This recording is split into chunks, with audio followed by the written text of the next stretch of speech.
Hello friends, welcome to Velraj and crime diaries. Madras அப்படிங்கிற படத்தில் ஒரு செவர் வரும். அப்போ அதில் ஒரு டைலாக் சொல்லுவாங்க, இந்த செவரு இன்னும் எத்தனை பேரை காவு வாங்க போதும்னு மாதிரி சொல்லுவாங்க. அந்த மாதிரி தான் நம்ம நாட்டில் ஜாதிங்கிற விஷயம் இன்னும் எத்தனை ஆணவ கொலைகளை பண்ண வைக்க போதுங்கிற கொஸ்டின் தான் எல்லாரும் முன்னாடியும் வந்து நிற்குது. இதை ஏன் நம்ம இப்போ பேசுகிறோன்னா, இப்போ ரீசெண்டாக திருநெல்வேலியில் கொலை செய்யப்பட்ட கவின் அப்படிங்கிற பையனை பற்றியான கேஸை தான் மீடியா மட்டுமல்ல யூடியூப்பில் எல்லாத்துலேயும் பரபரப்பாக பேசிகிட்டு இருக்காங்க. ஸோ இந்த வீடியோவில் நம்ம என்ன பார்க்க போகிறோம்னா, அந்த கவின்கிற பையனுக்கு என்ன நிகழ்ந்தது, இதுக்கப்புறம் இந்த மாதிரி விஷயங்களை எப்படி நம்ம தவிர்க்க முயற்சி பண்ணலாம் அப்படிங்கிறத பற்றி தான் இந்த வீடியோவில் டீட்டெயிலாக பார்க்க போகிறோம். ஒரு 4-5 நாளைக்கு முன்னாடி திருநெல்வேலியில் ரொம்ப கொடூரமாக கொலை செய்யப்பட்ட இந்த கவின்குமார்ங்கிற பையனுக்கு 26 வயசாகுது. இவன் தூத்துக்குடிக்கு பக்கத்தில் இருக்க ஆறுமுக மங்கலம்ங்கிற ஊரை சேர்ந்தவன். என்னதான் ஒரு ஏழ்மையான குடும்பத்தில் பிறந்து வளர்ந்தா கூட இவன் 10th படிக்கும்போது 490 மார்க் வாங்கியிருக்காரு. அதுக்கப்புறம் காலேஜில் கோல்டு மெடல் வாங்கியிருக்காரு. அதுக்கப்புறம் கஷ்டப்பட்டு உழைச்சி ஐடி இண்டஸ்ட்ரியில் சென்னையில் டிசிஎஸ்ல ஒர்க் பண்ணிட்டு இருக்காரு. வருஷத்துக்கு 12 லட்சம் ரூபாய் சம்பளம் வாங்கிட்டு இருக்காரு. ஸோ நல்ல பொசிஷன்ல இருக்காரு. ஸோ இவர் அடிக்கடி எப்பெல்லாம் சென்னையில் லீவு கிடைக்குதோ தன்னோட சொந்த ஊருக்கு போயிட்டு வருவாரு. ஸோ இவங்க அப்பா விவசாயம் பண்ணிட்டு இருக்காரு. அவங்க அம்மா ஸ்கூல் டீச்சரா ஒர்க் பண்ணிட்டு இருக்காங்க. அதுக்கப்புறம் ஒரு மாமா இருக்காரு. அப்புறம் ஒரு வயசான ஒரு தாத்தா இருக்காரு. அவர் பல வருடங்களா பஞ்சாயத்து பிரசிடென்டா இருந்திருக்காரு. இப்போ ரிட்டையர் ஆகி வயது மூப்பு காரணமா வீட்டில் ரெஸ்ட் எடுத்துட்டு இருக்காரு. ஸோ இதுதான் கவின்குமார்ங்கிற இந்த நபரோட குடும்பம். இந்த கவின்குமார் என்ன பண்ணிருக்காரு, தான் ஸ்கூல் படிச்சதுலேருந்தே ஒரு 10th 11th படிச்சதுலேருந்தே சுபாசினிங்கிற ஒரு பெண்ணை உயிரை காதலிச்சிருக்காரு. அந்த சுபாசினியும் இவரை காதலிச்சு. ஸ்கூல் படிக்கிறதுலேருந்தே 2 பேத்துக்கும் காதல் இருந்திருக்கு. அந்த சுபாசினியோட குடும்பத்தை எடுத்துக்கிட்டீங்கன்னா, அவங்க அப்பா அம்மா 2 பேருமே காவல்துறையில் இருக்கிறவங்க. அவங்க அப்பா பேர் சரவணன், எஸ்ஐயா வேலை பார்த்துட்டு இருக்காரு. அவங்க அம்மா பேர் கிருஷ்ணகுமாரி, அவங்களும் எஸ்ஐயா வேலை பார்த்துட்டு இருக்காங்க. இந்த சுபாஷினிங்கிற பெண்ணுக்கு சுர்ஜித்ங்கிற ஒரு தம்பியும் இருக்கான். ஸோ இவங்களும் ஒரு அழகான குடும்பம். பட் இந்த 2 பேத்துக்கும் என்ன பிரச்சனை அப்படின்னா, இவங்க 2 பேருமே வேற சமூகத்தை சேர்ந்தவங்க. நம்மளுக்கே தெரியும், நம்ம சமூக கட்டமைப்புல வெவ்வேறு சமூகத்தை சேர்ந்தவங்க திருமணம் பண்ணிக்கிறது எவ்வளவு சேலஞ்சிங்கான விஷயம். அது ஒரு நார்மலா ஒரே சமூகத்துக்குள்ள நடக்கிற திருமணம் மாதிரி இருக்காது. ஒன்று ஊரை விட்டு ஓடி போனோம், இல்லை யாராவது ஒருத்தவங்க பேரண்டோட சம்மதம் இல்லாம கோயிலில் போய் சிம்பிளா கல்யாணம் பண்ணிக்கணும். இந்த மாதிரி தான் பல விதமான குழப்பங்கள் இந்த கலப்பு திருமணத்தில் இருக்கும். ஸோ இவங்க 2 பேரும் காதலிச்சிட்டு வர்றாங்க. பட் கண்டிப்பா வேறு சமூகத்தை சேர்ந்தவங்களா இருக்கிறதுனால என்னைக்காவது ஒரு நாள் பிரச்சனை வருங்கிறது 2 பேத்துக்குமே நல்லா தெரியும். ஸோ இவங்க ஸ்கூல் படிப்பை முடிக்க விட்டு ஒவ்வொருத்தவங்களும் அவங்கவுங்க மேல் படிப்புக்காக வேற ஊருக்கு போறாங்க. இவர் வேற காலேஜில் ஜாயின் பண்றாரு. அந்த சுபாஷினிங்கிற பெண் என்ன பண்றாங்க, சித்தா டாக்டருக்கு படிக்கிறதுக்காக போய் பாளையம் கோட்டையில படிக்கிறாங்க. ஸோ அவங்களும் படிப்பை முடிக்கிறாங்க. திருநெல்வேலியில் ஒரு சித்தா ஹாஸ்பிட்டலில் வேலை பார்க்குறாங்க. இவரும் காலேஜ் படிப்பை முடிச்சு சென்னையில் டிசிஎஸ்ல வேலை பார்த்துட்டு இருக்காரு. இப்போ இந்த கவினோட வீட்டில் இருக்க ஒரு தாத்தாவுக்கு உடல்நிலை சரியில்லாமல் போகுது. அவரை பல ஊரில் வச்சு ட்ரீட்மெண்ட் பண்ணி பார்க்குறாங்க, எங்கேயுமே கியூர் ஆகலை. அப்போ அந்த சுபாஷினி கவின் கிட்ட என்ன சொல்றாங்கன்னா, நான் இப்போ திருநெல்வேலியில் ஒரு சித்தா ஹாஸ்பிட்டலில் வேலை பார்க்குறேன்ல, இங்கே கூட்டிட்டு வா, அவரை ப்ராப்பராக அட்மிட் பண்ணி எல்லா ட்ரீட்மெண்ட்டையும் நான் பார்த்துக்கிறேங்கிற மாதிரி அவங்க சொல்லியிருக்காங்க. ஸோ சுபாஷினி வாக்குறுதி கொடுத்ததுனால இந்த கவின்குமார் ஒரு நாள் இங்கே சென்னையில் ஆஃபீஸ்லேருந்து லீவு கிடைக்க விட்டு நேராக சொந்த ஊருக்கு போயிருக்காரு. அப்போ கவினோட தாத்தா, அவங்க அம்மா டீச்சர், அதுக்கப்புறம் அவங்க அங்கிள், இவங்க 4 பேரும் அந்த திருநெல்வேலியில் இருக்க சித்தா ஹாஸ்பிட்டலுக்கு போயிருக்காங்க. அப்போ அந்த கவினோட அம்மா, கிராண்ட் ஃபாதர், அதுக்கப்புறம் அவங்க கசின் ஒரு அங்கிள், இவங்க கிட்ட தான் இந்த சுபாஷினி பேசி அவருக்கு என்ன மாதிரிலாம் ட்ரீட்மெண்ட் கொடுக்கணுங்கிற மாதிரி அவருக்கு அங்கே அட்மிட் பண்ணுறதுக்குரிய எல்லா ப்ரொசீஜரையும் பண்ணிட்டு இருக்காங்க. ஒரு ஸ்டேட்மெண்ட்ல இவங்க என்ன சொல்றாங்கன்னா, கவின் இவங்க கூட வந்ததே எனக்கு தெரியாதுங்கிற மாதிரி சொல்றாங்க. அப்ப கவின் இந்த ஹாஸ்பிட்டல்ல வெயிட் பண்ணிட்டு இருக்கும்போது இந்த சுபாஷினியோட சகோதரர் சுர்ஜித்ங்கிற நபர், அவருக்கு 24 வயசாகுது, கல்லூரி படிப்பை முடிச்சிருக்காரு. அவர் இங்க வர்றாரு, கவின் கிட்ட பேச ஆரம்பிக்கிறாரு. தன்னோட சகோதரி அவர் காதலிக்கிறாங்கிறது நல்லா தெரியும். அப்ப அவர் என்ன பேசி தனியா கூட்டிட்டு போறாருன்னா, எங்க அம்மா அப்பா இந்த திருமணத்தை பத்தி உங்ககிட்ட பேசணும்னு சொல்றாங்கிற மாதிரி சொல்றாங்க. ஸோ இவரும் நம்பி கூட போயிருக்காரு. ஸோ அவங்க வீட்டுக்கு பக்கத்துல எங்கேயோ போயிருக்காங்க. அப்போ இவர் கேட்க ஆரம்பிக்கிறாரு, என்ன பேசணும்னு கேட்டதுக்கு. இது வரைக்கும் ரொம்ப சாஃப்டா பேசிட்டு இருந்த இந்த சுர்ஜித் இப்போ அவரோட டோன் கொஞ்சம் கொஞ்சமா மாற ஆரம்பிக்குது. நான் எத்தனை டைம் உங்ககிட்ட சொல்லியிருக்கேன், என்னோட சகோதரி கூட டைம் ஸ்பெண்ட் பண்ணக்கூடாது, ஃபோன் பேசக்கூடாது, அதுக்கப்புறம் நேரில் மீட் பண்ணக்கூடாதுன்னு சொல்லியிருக்கேன், நீ கேட்குற மாதிரி தெரியல. பைக்கில் ஒன்றா சுற்றக்கூடாதுன்னு சொல்லியிருக்கேன், அதையும் நீ கேட்குற மாதிரி தெரியல. என்னோட சகோதரியை திருமணம் பண்ணிக்கணுங்கிற இன்ட்ரெஸ்டே உனக்கு வரக்கூடாதுன்னு நான் பல முறை சொல்லியிருக்கேன், நீ அதையும் கேட்குற மாதிரி தெரியல. ஸோ நான் சொல்கிற எதையுமே கேட்குற மாதிரி தெரியல, நீ தொடர்ந்து பிரச்சனை பண்ணிகிட்டே இருக்க. உனக்கு கடைசியாக ஒரு வார்னிங் தரேன், என்னோட சகோதரி விட்டு பிரிஞ்சு போயிருங்கிற மாதிரி இவன் வார்னிங் கொடுத்துருக்கான். அப்போ கவினுக்கு கோபம் வந்துடுது.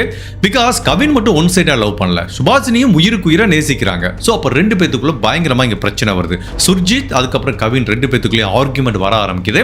பட் சுர்ஜித் ஒரு பிளானோட தான் வந்திருக்கான். ஒன்று என் சகோதரியை விட்டு விலகி போயிருன்னு வாக்குறுதி கொடுத்து போயிரு, அப்படி இல்லைனா இங்கேயே உன்னை போட்டு தள்ளிவிடுங்கிற மாதிரி முடிவோட தான் வந்திருக்கான்.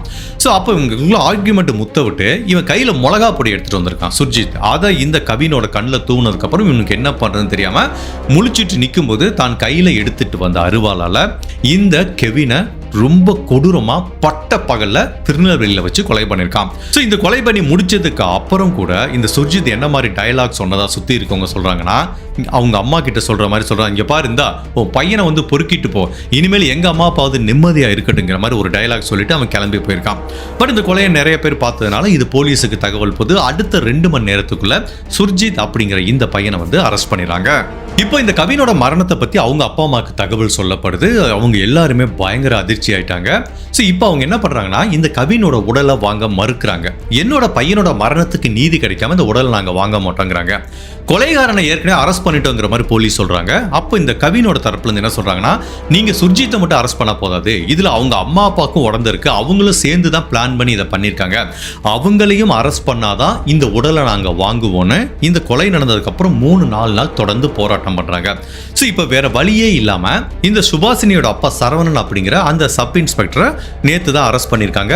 இப்போ இன்னைக்கு இந்த வீடியோ நான் பண்ணிட்டு இருக்க இந்த டைத்துல கவினோட குடும்ப உறவுகள் அவங்க அப்பாவை அரெஸ்ட் பண்ணதுக்கு அப்புறம் இந்த உடலை வாங்குறதுக்கு சம்மதம் தெரிவிச்சு அவருக்கு இறுதி மரியாதை செலுத்திட்டு இருக்காங்க. பட் அப்ப கூட இந்த கவினோட அப்பா என்ன சொல்றாருன்னா, நீங்க அந்த அப்பாவை மட்டும் அரெஸ்ட் பண்ணது பத்தாது, அவங்க அம்மா எஸ்ஐ இன்னொரு லேடி இருக்காங்கல்ல அவங்களையும் அரெஸ்ட் பண்ணணும். ஸோ இவங்க எல்லாரும் சேர்ந்து, அதாவது இந்த சுர்ஜித்தோட அம்மா அப்பா 2 பேரும் பிளான் பண்ணி அவங்க சுர்ஜித்தை ஏத்தி விட்டதுக்கு அப்புறம் தான் இவன் வந்து கொலை பண்ணியிருக்கான். ஸோ அவங்க 2 பேரும் இதுல ஒரு கொலை குற்றவாளியா சேர்க்கணுங்கிற மாதிரி தான் கவினோட அம்மா அப்பா இன்னுமே குற்றம் சுமத்திட்டு இருக்காங்க. ஸோ இந்த டயத்தில் எல்லாத்துக்குமே ஒரு குழப்பம் வருது. இதுல சம்பந்தப்பட்ட ஒரு நபர் இறந்து போயிட்டாரு, அதுல கொலை பண்ண கொலைகாரன் அரெஸ்ட் ஆயிட்டான். பட் அந்த பெண் இதுவரைக்கும் வாயவே திறக்கலையே.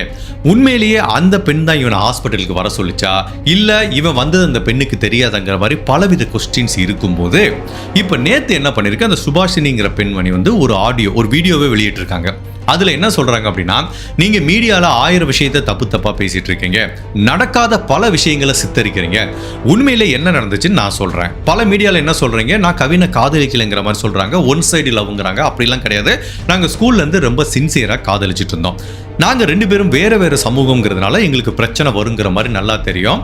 அப்போ நான் கவின் கிட்ட என்ன சொன்னேன், இப்போ நீ படிச்சுட்டு நல்ல வேலையில இருக்க, ஏன் வீட்டில் வந்து பொண்ணு கேளுங்கிற மாதிரி நான் சொன்னேன். அப்ப கவின் என்ன சொன்னா, எனக்கு கொஞ்சம் கமிட்மெண்ட் இருக்கு, ஒரு 6 மாசம் பொறுத்துரு, அதுக்கப்புறம் நான் கேட்கிறேங்கிற மாதிரி கவின் எனக்கு கமிட்மெண்ட் கொடுத்ததா இந்த பெண்மணி சொல்றாங்க. பட் இவங்க காதலை பத்தி இந்த சுபாஷினியோட தம்பி சுர்ஜித்ங்கிற நபருக்கு தெரிஞ்சிருக்கு. அப்ப சுர்ஜித் என்ன பண்றாரு, அவங்க அப்பா கிட்ட போய் எஸ்ஐ கிட்ட போய் போட்டு கொடுத்தாரு. அப்ப அவங்க அப்பா தன்னோட பொண்ணு கிட்ட கேட்கிறாரு, சுபாஷினி கிட்ட, நீ யாரையோ லவ் பண்றியாமே, இது உண்மையான்னு கேட்டிருக்காரு. இல்லப்பா, நான் அந்த மாதிரி யாரையும் லவ் பண்ணலைங்கிற மாதிரி இந்த பொண்ணு பொய் சொல்லியிருக்கு. ஏன் பொய் சொன்னேன் அப்படின்னா, அந்த இடத்துல ஆமான்னு சொன்னா சரி அந்த பையனை கூட்டிட்டு வா நம்ம பேசலாம்னு பார்த்தா கவின் வந்து திருமணத்துக்கு ரெடியா இல்ல, அதனால தான் நான் எங்க அப்பா கிட்ட போய் சொன்னேன். ஸோ இந்த கேஸை பொறுத்த வரைக்கும் எங்க அம்மா அப்பாவுக்கு நான் லவ் பண்ணதே தெரியாது, என் தம்பி தான் பண்ணிட்டான், எங்க அம்மா அப்பா நிரபராதிங்கிற மாதிரி இந்த வீடியோல இருந்தே நல்லா தெரியுது. அவங்க அம்மா அப்பாவை காப்பாத்துறதுக்காக அந்த பெண்மணி நிறைய ஸ்டேட்மெண்ட் சொன்னது அப்பட்டமா தெரியுது. பிகாஸ் இந்த கொலையை நேர்ல பார்க்கும்போது சுர்ஜித் என்ன சொல்லியிருக்கான், இந்த பையனோட உடல் எடுத்துட்டு போ, இனிமேல் எங்க அம்மா அப்பாவது நிம்மதியா இருக்கட்டும் சொல்லியிருக்கான்னா, மேபி இந்த சுபாஷினியோட காதல், அதாவது வேற சமூகத்தை சேர்ந்த ஒருத்தனோட காதலிச்சதுனால இந்த அம்மா அப்பா 2 போலீஸ் அம்மா அப்பாவோட நிம்மதி போயிருக்கு. அப்படின்னா என்ன அர்த்தம், அவங்களுக்கு ஏற்கனவே இந்த காதலை பத்தி நல்லாவே தெரிஞ்சிருக்கு. அப்போ இவங்க எதுக்காக இப்போ இந்த மாதிரி வீடியோ வெளியிடுறாங்கன்னா, தன்னோட அப்பா அம்மாவை இந்த வழக்குல சேர்க்காம அவங்களை காப்பாத்துறதுக்கு முயற்சி பண்றாங்கிறது நல்லா தெரியுது. ஸோ இந்த டயத்துல இதுல முக்கிய குற்றவாளியான முதன்மை குற்றவாளியான சுர்ஜித்ங்கிற இந்த பெண்மணியோட தம்பியை அரெஸ்ட் பண்ணி அவர் குண்டாஸ்ல போடுறாங்க. ஸோ கண்டிப்பா இது ஒரு அப்பட்டமா பக்காவா பிளான் பண்ணி செய்யப்பட்ட கொலை. இனிமேல் வாழ்நாள் ஃபுல்லா இந்த சுர்ஜித் ஜெயில இருக்கிற மாதிரி தான் ஒரு சூழ்நிலை ஏற்படுது. ஸோ இந்த வழக்கோட விசாரணை என்ன நடந்துட்டு இருக்கு, கண்டிப்பா சுர்ஜித்துக்கு தண்டனை கிடைக்கும், அதுல எந்த விதமான மாற்று கருத்தும் கிடையாது. பட் இதுல அவங்க அம்மா அப்பாவை இப்போதைக்கு இந்த உடலை கவினோட அம்மா அப்பா வாங்குறதுக்காக சமாதானப்படுத்துறதுக்காக இந்த அரெஸ்ட் பண்ணாங்களான்னு தெரியல. பட் இருந்தாலும் அவங்க அம்மா அப்பாவுக்கு இதுல டைரக்டா தொடர்பு இருக்கு அப்படிங்கிற மாதிரி விசாரணையில தெரிஞ்சா மட்டும்தான் அவங்களுக்கு தண்டனை வாங்கி தர முடியும். இந்த கேஸை பொறுத்த வரைக்கும் எந்த வித தடயமும் இல்ல இவங்க தன்னோட பையன் சுர்ஜித்து சொல்லி அவனை போய் கொலை பண்ணுன்னு அவங்க சொன்ன மாதிரி ஏதாவது தடயம் இருந்தா வேணா அவங்களுக்கு தண்டனை கிடைக்கிறதுக்கு வாய்ப்பு இருக்கு. பட் கூடிய விரைவில் அவங்க ரிலீஸ் ஆகிறதுக்கும் சான்ஸ் இருக்கு. பட் சுர்ஜித் கண்டிப்பா கடைசி வரைக்கும் ஜெயில தான் இருக்கணும். இந்த கேஸை பற்றி நான் என்ன ஃபீல் பண்ணேன்னா, நம்ம சமூக கட்டமைப்பில் ஜாதிங்கிற இந்த விஷயத்த ஒரு நாள்லையோ 2 நாள்லையோ எடுக்கிற விஷயமே கிடையாது. அது பல வருடங்களாக பல தலைமுறைகளாக நம்ம ஊறி போயிருக்கோம். படித்தவன் படிக்காதவன் பணக்கார ஏழை அப்படின்னு எல்லாத்துக்கிட்டையும் இந்த ஜாதிங்கிற விஷயம் ஒரு முக்கிய அங்கமாக வகிக்குது. இப்போ நம்ம வாழ்க்கையில் எப்படி பணக்காரன் ஏழைன்னு சொல்கிறோமோ அந்த மாதிரி நீ இந்த ஜாதி அந்த ஜாதிங்கிறத நம்ம பிறந்ததுலேருந்து டிஃபைன் பண்ணி வச்சிடறாங்க. நான் ஒரு பக்காவான கிராமத்தில் பிறந்து வளர்ந்ததுனால இந்த ஜாதியோட இம்பாக்டை என்னால் பர்சனலாகவே ஃபீல் பண்ண முடியுது. நீங்கள் போகிறப்ப கேட்பாங்க, யாருப்பா நீ? ஓ நீங்கள் அவங்க ஆளுகளா? ஓ நீ நம்மாளா? இந்த நம்ம ஆளுங்கன்னு சொல்கிறாங்க பார்த்தீங்களா? அப்போ ஒரே சமூகத்தை சேர்ந்தவங்கன்னா அந்த இடத்துல ஒரு ஈர்ப்பு வரும். இதை நான் ஐடியில் வேலை பார்க்கும்போதே பார்த்துருக்கேன். நீங்கள் எந்த சைடு? அந்த சைடு. ஓ நீங்கள் நம்ம ஆளுகளா அப்படின்னு கேட்பாங்க. ஆமான்னா அப்படி அந்த இடத்துல ஒரு ஈர்ப்பு வர ஆரம்பிக்கும். இது படித்தவங்க படிக்காதவங்க எல்லாத்துக்கிட்டையும் இருக்குது. இது நம்ம 1 நாள் 2 நாளில் மாற்ற முடியாது. பட் இந்த ஜாதியில் எப்போ வருதுன்னா, அந்த கலப்பு திருமணம் வரும்போது தான் பிரச்சனை வருது. இப்போ எங்கள் ஊர்லலாம் முன்னாடி எங்கள் ஜாதியை விட்டு இன்னொரு ஜாதியில் திருமணம் பண்ணுறதே பெரிய குற்றமாக இருந்துச்சு. ஊரை விட்டு தள்ளி வைக்கிறது, இதெல்லாம் ஒரு தலைமுறை 2-3 தலைமுறைக்கு முன்னாடி இருந்தது. பட் இப்போ நிறைய ஜாதியில் வந்து கலப்பு திருமணம் பண்ணிக்கிறாங்க. அது எப்போ நடக்குதுன்னா ஒன்லி காதல் திருமணத்தில் தான் நடக்குது. நீங்கள் எங்கேயாவது கேள்விப்பட்டிருக்கீங்களா? கிராமத்தை விடுங்க, நகரத்திலே எடுத்துக்கோங்க, இங்க இருக்க சிட்டியில் எடுத்துக்கோங்க. நம்ம ஒரு அரேஞ்ச் மேரேஜ் பண்றோம்னா 99.99% என்ன பண்ணுவோம்? நம்ம சமூகத்துக்குள்ள தான் மாப்பிள்ளையோ பொண்ணை பார்ப்போம். யாராவது ஒருத்தர் நான் வேற சமூகத்தில் போய் அரேஞ்ச் மேரேஜ் பண்ண போறோம்னு சொல்லி போயிருக்கோமா? கண்டிப்பா போக மாட்டோம். ஒன்லி இந்த காதல் திருமணம் மட்டும்தான் இன்டர் காஸ்ட்லயோ இல்லை இன்டர் ரிலீஜன்லயோ நடக்குது. நம்ம என்னமோ சொல்ற கிராமத்துல படிக்காதவன் அப்படின்னு இருக்கோம். படிச்சவன் படிக்காதவன் எல்லாருமே அரேஞ்ச் மேரேஜ்னா இன்னுமே ஒரே சமூகத்துக்குள்ள தான் பண்றாங்க. அப்படி ஒரு சமூகத்தை தாண்டி எனக்கு ஜாதி தடை இல்லைங்கிற மாதிரி சில பேர் சொன்னாங்கன்னா, மேபி அதுக்கு பின்னாடி அவங்களோட பெருந்தன்மை சில பேர் கிட்ட தான் இருக்கு. இல்லை அதுக்கு பின்னாடி வேற ஒரு விஷயமா இருக்கலாம். அவர் உடல்நிலை சரியில்லாமல் இருக்கலாம், what ever it is. But நம்ம ஒரு மேக்ஸிமம் பர்சன்டேஜ் எடுத்து பார்த்துக்கிட்டிங்கன்னா, ஒரு ஆரோக்கியமாக நல்ல குடும்பத்தில் நல்ல சம்பாத்தியம் பண்ணுற ஒரு பொண்ணோ பையனோ இருந்தால் அந்த சமூகத்துக்குள்ள தான் அரேஞ்ச் மேரேஜ் பண்ணணுங்கிறவன் முடிவு பண்ணுறாங்க. இப்போ நம்ம எல்லாத்துக்கும் ஒரு கொஸ்டின் வரும். ஓகே, இப்போ ஒரு காதல் திருமணத்துக்கு பண்ணுறாங்க அப்படின்னா பெற்றோர்கள் வந்து எதிர்ப்பு தெரிவிப்பாங்க. ஆப்வியஸ்லி எல்லாத்துக்குமே அது பயங்கர ஷாக்கிங்காக இருக்கும். லவ் மேரேஜ்னாலே ஷாக்கிங்காக இருக்கும். அதுவும் வேற ஜாதிய சமூகத்தை சேர்ந்த ஒருத்தரை திருமணம் பண்ணிக்க போறா தன்னோட பொண்ணுங்கிறத அவங்களால அக்செப்ட் பண்ணிக்க முடியாது. நம்ம சமூக கட்டமைப்பில் இந்த ஜாதிங்கிறத 2 விதமாக பார்க்குறோம். அதாவது பெரியவங்களுக்கு எப்படி தோணுதுன்னா, அது வந்து ப்ரைட், ரொம்ப பெருமையான விஷயமா பார்ப்பாங்க. சில பேர் இந்த பெருமையாக பார்க்குறது வந்து ரொம்ப குறைவான பர்சன்டேஜ் தான். பட் இந்த சொசைட்டி சமூகம் கொடுக்குற அழுத்தம் இருக்கு பார்த்தீங்களா, அதுக்காண்டி தான் எல்லாம் பயப்படுறாங்க. இப்போ நம்ம இவ்வளவு நாள் நம்மளோட சொந்தக்காரங்க மத்தியில் சமூகத்தில் ஒரு நல்ல கௌரவம் வந்துட்டோம். இப்போ தன்னோட பொண்ணு இன்னொரு ஜாதியில் போய் ஒருத்தனை கல்யாணம் பண்ணிக்கிட்டா நம்மளை யாரும் மதிக்க மாட்டாங்களே அப்படிங்கிற ஒரு பயம் வருது, ஒரு அச்சம் வருது. சமூகத்தை ஃபேஸ் பண்ணுறதுக்கே ஒரு தயக்கம் ஏற்படுது. இப்போ அதனால என்ன பண்ணுறதுன்னு தெரியல. பல பேரண்ட்டுக்கு எப்படி டிசிஷன் எடுக்கிறதுனே தெரியல. நீங்க இந்த கேஸை பத்தி இவ்வளவு பரபரப்பா பேசுறீங்களா? எனக்கு எந்த ஊருன்னு ஞாபகம் இல்ல.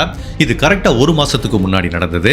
இதே மாதிரிதான் ஒரு பொண்ணு வேற சமூகத்தை சேர்ந்த ஒருத்தனை காதலிக்கிறான். அவங்க அம்மா அப்பா 2 பேருமே காவல்துறை அதிகாரிகள். எக்ஸாக்டா இந்த கேஸ்ல நடந்த மாதிரி. இவங்க என்ன பண்றாங்க, இந்த கேஸ்ல அவங்க தம்பி போய் இவனை வெட்டி சாய்க்கிறான். அந்த கேஸ்ல என்ன நடந்துச்சு தெரியுமா? தன்னோட பொண்ணு இன்னொரு சமூகத்தை சேர்ந்த ஒருத்தனை காதலிக்கிறத தாங்க முடியாம 2 பேரும் ட்ரெயின்ல வந்து தற்கொலை பண்ணிக்கிட்டாங்க. ஸோ இது உண்மையிலேயே ஒரு சேலமாக எந்த ஊருன்னு தெரியல. நீங்கள் கூகுளில் எங்கே தேடி பார்த்தீங்கன்னா தெரியும். இது வந்து போன மாதம் நடந்தது. ஸோ அப்போ என்ன நடக்குதுன்னா, இந்த மாதிரி பொண்ணோ பையனோ வேறு சமூகத்தில் காதலிச்சிட்டாங்கன்னா என்ன மாதிரி டிசிஷன் எடுக்கிறது அப்படிங்கிறதுல அவங்களுக்கு ஒரு குழப்பம் ஏற்படுது.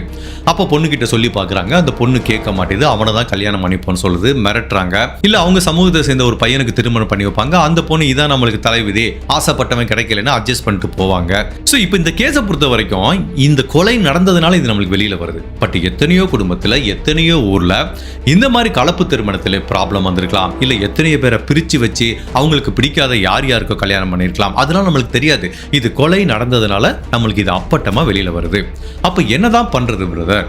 இந்த திருமணம், இந்த காதல்ங்கிறத நம்ம அவாய்ட் பண்ண முடியாது. இப்போல்லாம் படிச்சுட்டு வேறு இடத்துக்கு போகிறோம், பிடிக்கிறவங்கள நம்ம லவ் பண்ணுறோம், இந்த மாதிரி ஜாதி மதம்லாம் பார்க்குறது இல்லை. அப்போ இப்போ நம்மளே ஒரு பேரண்ட்டுன்னு வச்சுப்போம். நீங்கள் தான் ஒரு பேரண்ட்டு. இப்போ உங்கள் பொண்ணோ பையனோ வேற ஒரு சமூகத்தில் சேர்ந்து காதலிச்சுட்டு வந்துட்டா உங்களால் அதை அக்செப்ட் பண்ணிக்க முடியல. ஒன்று நீங்கள் பெருந்தன்மையாக எனக்கு மற்றவங்கள பற்றி கவலை இல்லை, எனக்கு என் பொண்ணோட பையனோட சந்தோஷம் முக்கியம்னா எல்லாத்தையும் எதிர்த்து நீங்கள் கல்யாணம் பண்ணி வைங்க. அது ரொம்ப சந்தோஷம், நல்ல விஷயம். இல்லை சில பேரண்டால் அக்செப்ட் பண்ணிக்க முடியாது. சின்ன வயசுலேருந்து ஜாதி மதம் சொந்தம் பந்தம் இப்படி ஊறி வளர்ந்துருப்பாங்க. அவங்களால ஐயோ இன்னொரு வேற ஒரு கல்ச்சரில் போயிட்டு அவங்க பையனையோ பொண்ணோ ஏற்றுக்க முடியாது. அப்பதான் என்ன பண்றாங்க, இந்த மாதிரி வன்முறையில் இறங்குறாங்க, இல்லை அந்த பொண்ணை கட்டாயப்படுத்துறாங்க, ஏதோ ஒன்று நடக்குது, வன்முறை மாதிரி நடக்குது, அந்த பொண்ணுக்கு விருப்பம் இருக்கோ இல்லையோ, இல்லை இந்த மாதிரி கொலைகளோ ஏதோ நடக்குது.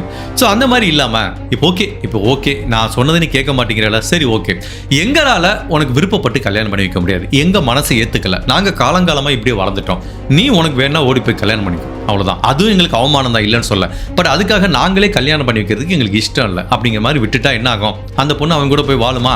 ஒன்று சந்தோஷமா வாழ்வாங்க, நாளைக்கு குழந்தை பெற்றுப்பாங்க, ஃபியூச்சர்ல சேர்ந்துக்கிறதுக்கு வாய்ப்பு இருக்கு. இல்லை அந்த பொண்ணு ஆசைப்பட்டவன் போனா அவன் மோசமானவனோ கெட்டவனோ, இல்லை அந்த பொண்ணு தெருவில் விடுறானோ, அந்த மாதிரி சூழ்நிலை வந்து என்ன பண்ணுவாங்க, அப்பா அம்மா திரும்ப கூப்பிட்டு வச்சுக்க வேண்டியதான். இதுதான். பட் இதுதான் ஒரே வழி, வேற என்ன பண்ண முடியும்னு கேட்குறீங்க. இந்த ஜென்ரேஷன் பசங்க சொல் பேச்சை கேட்க மாட்டேங்கிறாங்க. உங்களாலேயே அது இறங்கி வர முடியலன்னா இதான் பண்ண முடியும். யாது தேவையில்லாமல் அந்த பொண்ணை வெட்டுறது, இல்லை அந்த பையனை வெட்டுறது, நீங்கள் வாழ்க்கை ஃபுல்லாக ஜெயிலில் இருக்கிற இது ஒரு பெஸ்ட் சொல்யூஷனுங்கிற மாதிரி நான் நினைக்கிறேன். இப்போ இந்த கேஸ் எடுத்துப்போம், இதில் என்ன நடந்துச்சு, யாருக்கு என்ன லாபம்? அந்த பையன் இறந்து போயிட்டானா, ஓகே, உங்கள் வீட்டு பையன் என்ன ஆயிட்டான், வாழ்க்கை ஃபுல்லாக ஜெயிலில் இருக்கணும். இப்போ நாளைக்கு உங்கள் பொண்ணுக்கு நீங்கள் நினச்ச மாதிரி திருமணம் பண்ணி வைக்க முடியுமா? எவனா ஒருத்தன் வந்து பண்ண முடியுமா? அதுவும் வராது. இப்போ நீங்கள் 2 பேரும் என்ன ஜெயிலுக்கு போவீங்களா, உள்ளே இருப்பீங்களா, வெளியில் இருப்பீங்களா அப்படிங்கிறது தெரியல. ஸோ இந்த மாதிரி வழியில் வன்முறையில் போகிறதுனாலையும் ஒன்றுமே நடக்க போகிறதில்ல. அதுக்கு ஓகேம்மா, நான் எவ்வளோ சொல்லிட்டேன், கேட்க மாட்டேங்கிற, நீ எனக்கு கல்யாணம் பண்ணிக்க இஷ்டம் இல்லை, எனக்கு மனசு ஏற்றுக்கல, நீ என்னமோ பண்ணிட்டு போ அப்படிங்கிற மாதிரி விடுறது பெஸ்ட்டு. இது வந்து ஒரு பேரண்ட்டாக நம்ம திங்க் பண்ணலாம். ஓகேவா? இப்போ அந்த பசங்களுக்கு நான் என்ன சொல்ல வரேன் அப்படின்னா, நம்மளுக்கு தெரியும் சில நம்ம வீட்டில் எவ்வளோ ஸ்ட்ரிக்டாக இருப்பாங்கன்னு தெரியும். காலேஜ் படிக்கும்போது தெரியும். சில பொண்ணுங்களாம் சொல்லுவாங்க, ஐயோ சினிமா போகிறதுக்குலாம் எங்கள் அப்பா விட மாட்டார், ஒரு பசங்களோட பேசினாலும் எங்கள் அப்பா திட்டுவார். ஸோ நம்ம வீட்டில் எதை நம்மளுக்கு விரும்ப மாட்டாங்க, எதுக்கு கடுமையான கட்டுப்பாடு இருக்குது, நம்ம வீட்டோட முக்கியத்துவம்னா எது, நம்ம வீட்டுக்கு ஒவ்வாமை அப்படிங்கிற பல விஷயங்கள் நல்லா தெரியும். ஸோ நம்ம வீட்டில் வேறு ஜாதி பையனை வந்து கல்யாணம் பண்ணிக்கிட்டா லவ் பண்ணால் ஒத்துக்க மாட்டாங்கங்கிறது 100% தெரியும், நல்லாவே தெரியும். அப்படி தெரிஞ்சிச்சுன்னா தயவு செய்து லவ் பண்ணாங்க.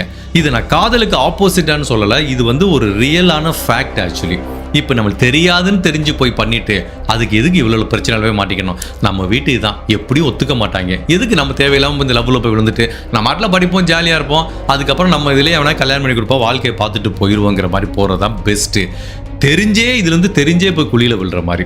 ஸோ அதனால் பசங்க பார்த்துக்கோங்க, நீங்கள் லவ் பண்ணுறதுக்கு முன்னாடி உங்கள் வீட்டில் சுச்சுவேஷன், ஏன்னா ஒவ்வொரு வீட்டுக்கு இந்த சுச்சுவேஷன் மாறுபடும். சில பேர் வந்து நல்ல முற்போக்கான சிந்தனையில் இருப்பாங்க, அவங்க தாராளமாக கலப்பு திருமணத்தை ஏற்றுப்பாங்க. சில பேர் பிற்போக்கான சிந்தனையில் இருக்கும்போது எங்களால் அதை ஏற்றுக்க முடியாதுப்பா அப்படின்னு அவங்க என்ன சொல்லுவாங்கங்கிறது உங்களுக்கு தெரியும். ஸோ அதை பொறுத்து நீங்கள் டிசைட் பண்ணிக்கோங்க. இதுதான் அந்த பசங்களுக்கு நான் சொல்ல விரும்புகிறது. பட் அதை எல்லாத்தையும் தாண்டி ஒரு பேரண்ட் நம்ம ஃபியூச்சரில் இந்த ஜாதிங்கிறது வந்து ஒரு நாள்லேயே, ஒரு வருஷத்துல, 2 வருஷத்துலேயே போகிறது, பல வருடங்கள், பல தலைமுறைகளை நம்ம சமூகத்தில் அது ஒரு கட்டமைப்பாக இருக்கும்போது அது ஒன்றும் அவ்வளோ ஈஸியாக நம்மளை விட்டு போகவே போகாது. பட் அட்லீஸ்ட் நம்ம மேக்ஸிமம் இந்த சொசைட்டிக்கு நம்ம என்ன பண்ணலாம்னா, இந்த ஜாதியோட முக்கியத்துவத்தை நம்ம வீட்டு பசங்களோட மனசில் விதைக்காமல் பார்த்துப்போம். இந்த 24 வயசு பையன், அவனுக்கு தன்னோட சகோதரி இன்னொரு சமூகத்தை சேர்ந்த ஒரு பையனை காதலிக்கிறது பிடிக்கல, அவ்வளவு வெறுப்பா இருக்கு, கொலை பண்ற அளவுக்கு வெறுப்பா இருக்குன்னா, அப்ப அவன் இருக்கிற சமூகத்துக்கு அவன் எவ்வளவு முக்கியத்துவம் கொடுத்திருப்பான்? அந்த முக்கியத்துவம் எங்க இருந்து வந்திருக்கு? ஸ்கூல்ல இருந்து வந்திருக்கா, இல்ல சமூகத்துல இருந்து வந்திருக்கா, இல்ல அவங்க வீட்டுல இருந்து தான் வந்திருக்கு. ஸோ வீட்டில் இருக்க அப்பா அம்மா நம்ம இந்த ஜாதி, இந்த ஆளுக, இந்த ஜாதியை சேர்ந்தவங்க, நம்ம இப்படி உயர்வானவங்க, இவங்களதான் கல்யாணம் பண்ணணும் அப்படிங்கிற மாதிரி ஒரு சின்ன வயசுல இருந்தே அளவுக்கு அதிகமா அழுத்தம் கொடுத்து வந்ததுனால தான் இந்த ஜாதியோட முக்கியத்துவம் அந்த பையனுக்கு பெருசா இருந்திருக்கு. ஸோ ஒரு பெற்றோர்களா நம்ம அடுத்த தலைமுறைக்கு இந்த ஜாதிங்கிற ஒரு கொடிய விஷயத்தை எடுத்துட்டு போகாம பார்த்துக்க வேண்டியது ஒரு பெற்றோர்களோட கடமை. இப்படியே நம்ம பல தலைமுறைகள் எடுத்துட்டு போனா இதோட இம்பாக்ட் குறையும், ஒரு ஸ்டேஜில் அது காணாமல் போகிறது கூட வாய்ப்பு இருக்குது. பட் இப்போ இருக்க சூழ்நிலையில் இது உடனே தொலைஞ்சு போகிற விஷயமோ காணாமல் போகிற விஷயமோ கிடையாது. அதை நம்ம கொஞ்சம் ப்ராக்டிக்கலாக அணுகணும். ஒரு பெற்றோர்களும் சரி, லவ் பண்ண போகிற பசங்களும் இந்த ப்ராக்டிக்கலாக கொஞ்சம் சிந்திச்சு அணுகணும்னா இந்த மாதிரி நடக்கிற கிரைமை தவிர்க்கலாம் அப்படிங்கிற மாதிரி நான் நினைக்கிறேன். இந்த மாதிரி ஆணவ கொலைகளை எப்படி தடுக்கலாம் அப்படிங்கிறத பற்றி உங்களோட கருத்தையும் மறக்காமல் இந்த வீடியோவில் பதிவு பண்ணுங்கள். இந்த மாதிரி இன்னொரு கேஸில் சந்திக்கிறேன். Till then, stay safe, take care. Bye.